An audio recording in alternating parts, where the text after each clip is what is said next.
குழந்தை போல நடப்பதென்ன சுவாமி மலையிலே, தீ கொழுந்து போல சிவப்பதென்ன திருச்செந்தூரிலே.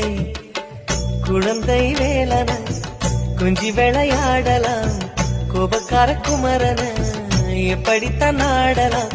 குளத்தை போல மனசு கலங்குது, குமரா தெளிய வச்சா ரொம்ப நல்லது.